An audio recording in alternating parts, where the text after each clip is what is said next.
இந்தியாவை ஆட்டி படைத்துக் கொண்டிருக்கிறார்களோ அந்த அடிப்படையிலே இந்திய முஸ்லிம் சமுதாயம் சகோதர மலாய்க்கார சமுதாயம் மத்தியிலே வாழ்ந்து கொண்டிருக்கிறோம். உண்மைதான். மந்திரி சபையில் பார்த்தீர்கள் என்றால் முக்கியமான அமைச்சர்கள் எல்லாம் இந்திய முஸ்லிம்கள் தான். ஆனால் அவர்கள் எல்லாம் பசுத்தோல் போட்டிய புலிகள். பார்ப்பதற்கு புலி மாதிரி தெரியும். தோலை குடிச்சுட்டா பசு. அப்பதான் தெரியும் இந்திய முஸ்லிம்கள். மலாயம் பேசுவாங்க. வேற வழி இல்லை அவங்களுக்கு. ஏன்னா அவங்க போன பிளாட்ஃபார்ம் அந்த மாதிரி. இந்த மாதிரி ஆயிடக்கூடாது என்பதற்காக தான் சும்மா வந்து நம்மளோட கூட்டணி அவங்களோட கூட்டணி சேர்ந்திருக்கோம். நமக்கு வாய்ப்பு கிடைக்கும் பொழுது நான் ஒரு இந்திய முஸ்லீம், நான் ஒரு தமிழ் முஸ்லீம், மலபாரி முஸ்லீம் அல்லது உருது முஸ்லீம் என்று சொல்வதிலே நாம் வெட்கப்படுவதிலே அடுத்தவே கிடையாது. என்றைக்கு ஒரு இனம் மொழியை இழந்து விட்டதோ அந்த இனம் அழிந்துவிடும். இதை எப்பொழுதும் சிந்தித்து பார்த்துக் கொள்ளும் சமுதாய பெருமக்களே. அது மட்டுமல்லாமல் மொழியை வந்து கற்றுக் கொடுப்பதற்கு இந்த மதரசா பயன்படுத்திக் கொள்ளலாம்.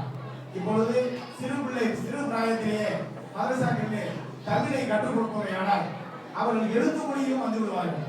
பெரிய பட்டதாரிகளாக நாம் தமிழிலே வேறு மொழியில் ஆகிவிட்டு போகட்டும். நமது எழுத்து மொழி, பேச்சு மொழி இவைகள் மட்டும் இருந்தாலே இந்த சமுதாயத்தை நமது மருவம் டாக்டர் உபைத்துல்லா அவர்கள் சொன்னார்களே 100 வருடத்திற்கு பிறகு கலை கட்டுரைகளிலே வரும் என்று. அப்படி வராது.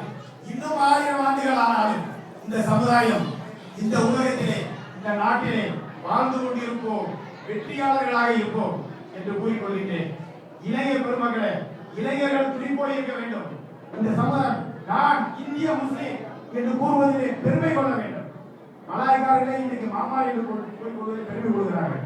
காரணம் என்று கேட்டால் இந்த மாமாக்கள் என்று சொன்னாலும் பெரிய வியாபாரிகளாக இருக்காங்க. இன்னைக்கு பார்த்தீங்கன்னா நாட்டுக்காரன் ஏழக்கார போட ஆரம்பிச்சாங்க. பார்த்திருக்கீங்களா? அவருக்கு முன்னாள் மந்திரி சார் கீர்த்தோடு இருக்காரு. அவர் காது ஏழக்காரு பார்த்திருக்கீங்களா? ஏழக்கார போடுறாரு. எல்லாம் போய்கிட்டு இருக்கு. ஆக இந்த பேச்சை எழுக்க விரும்பவில்லை. இந்த மதரசா இவ்வளவு சிறப்பாக இந்த அளவுக்கு நீங்க ஒரு பெரிய மீனாவியை கொண்டாடி கூடிய வேலையை எங்களுக்கு எங்களுடைய இமாவை சேர்ந்தவர்களுக்கு அழைப்பு கொடுத்து எங்களுக்கு அழைப்பு கொடுத்த உங்களுக்கு நன்றியை தெரிவித்துக் கொள்கிறேன். وبالله التوفيق والهداية. السلام عليكم ورحمة الله وبركاته.